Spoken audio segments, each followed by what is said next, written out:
The last one we have is another Ethiopia versus Eritrea comparison.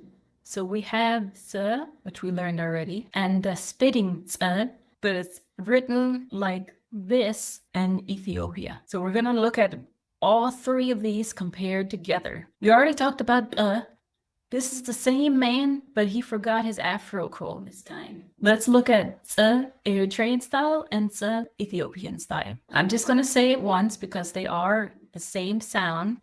ጸ ጹ ጺ ጻ ጸይ ጽ ጾ Make sure you don't forget that little line in the bubbles of the Ethiopian version, because if you do, that will be a different fidel. With the Ethiopian version, you're drawing an oval with a line in it that has different components attached to it. We already know that the "z" is kind of like half of an 8 to get the shape right, but you don't need the little afro cone this time. So you have ጸ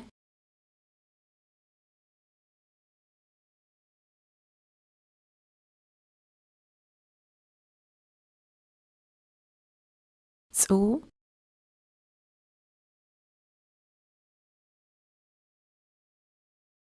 ጺ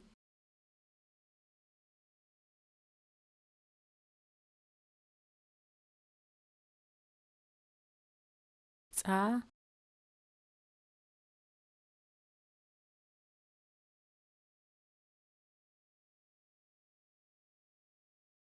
ጸይ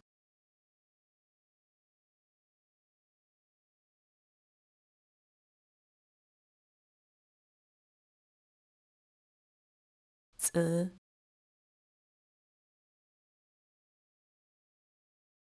ጾ If you're reading mostly Eritrean texts, you won't see the Ethiopians that often, but if you're reading stuff from Tigray, you might see it. So just be aware that it exists. We have done a lot in this section, a lot of spitting. I think your lips are kind of tingly by now. So go ahead and take the last quiz for this section. What fidel is that? And have another cultural break. This time with some music from Abraham Afwerki.